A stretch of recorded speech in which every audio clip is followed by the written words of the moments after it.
এই সেই আমাদের ঐতিহাসিক মাঘী পূর্ণিমার মেলা। আমার ছোটোবেলার কথা একটা খুব মনে আছে যে এই মেলায় আসার জন্য আমার বাবা অর্থাৎ আমাকে 10 টাকা দিছিল। আজকের যুগের সাথে বড় হয়েছি আর সেই 10 টাকা চলো নাই, আর মেলাটাও সেরকম আগের মতো জাঁকজমক।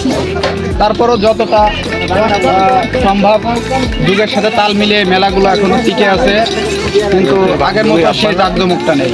তো চলেন আপনাদেরকে একটু ঘুরে দেখাই আমাদের এই ঐতিহাসিক সেই মাঘী পূর্ণিমার মেলাটা। তো যাই হোক, আমার সাথে থাকুন, ভালো লাগবে। সবকিছুই পরিবর্তন ও উন্নতি হচ্ছে, কিন্তু আগের যে দিনগুলা সেইগুলো আর ফিরে আসতেছে না। একটা সময় এই জায়গা লোকান্ন ছিল, দোকানপাট ভরপুর ছিল, বেচা কেনা অনেক হতো। আর এইখানে বিশেষ করে এই মেলাটায় বা এই স্কুল মাঠে মানুষ ঢুকতে পারতো না, এতটা ভিড় ছিল, মানুষের সমাগম ছিল। কিন্তু যুগের সাথে তাল মিলিয়ে সেই সবকিছুই বিলুপ্তর পথে। মাঘী পূর্ণিমার মেলাটা ঠিকই হয়, কিন্তু আগের মতো আর সেই লোকটা হয় না। নেই মানুষের মনে কোনো শান্তি, নেই কোনো আকাঙ্ক্ষা, শুধু টাকার চিন্তা আর হচ্ছে টাকার চিন্তা। গ্রামের কিছু ঐতিহ্য বা পুরাতন স্মৃতি এগুলো ধরে রাখতে হবে, না হলে যুগের সাথে দেখা গেল এগুলো আর থাকবে না বা এগুলো আর প্রচলিত নেই।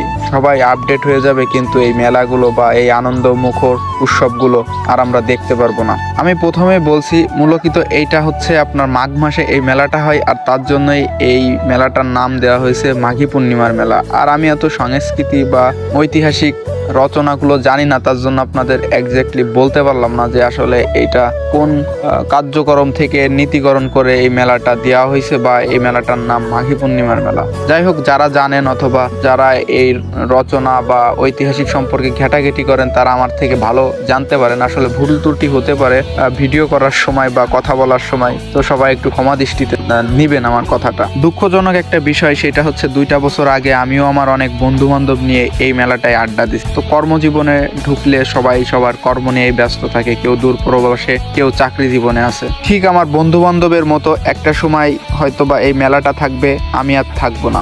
প্রতিটা জীবনের পরিবর্তন হবে, প্রতিটা মানুষই পরিবর্তন হবে, আর এই পরিবর্তনের মধ্য দিয়ে জীবনকে পরিচালনা করে সামনের দিকে আগায় নিয়ে যেতে হবে আমাদেরকে।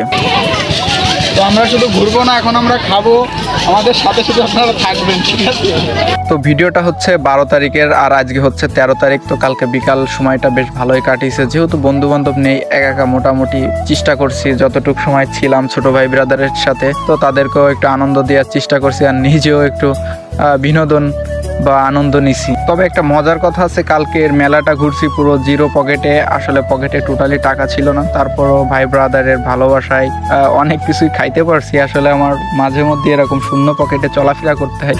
তো যাই হোক, বিষয়টা খুব মজার ছিল, আজকে প্রকাশ করে দিলাম আপনাদের সামনে। তো কথা বলতে বলতে ভিডিওর আমি একদম লাস্ট পর্যায়ে চলে আসছি। তো আপনাদের আর কিছু বলার নাই, আর যদি আমার ভিডিওটা আপনাদের কাছে একান্তই ভালো লেগেই থাকে, অবশ্যই আমার ভিডিওটা আপনারা একটু লাইক করবেন আর কমেন্ট করতে ভুলবেন না। আপনাদের কমেন্ট আমার কাছে খুব জরুরি।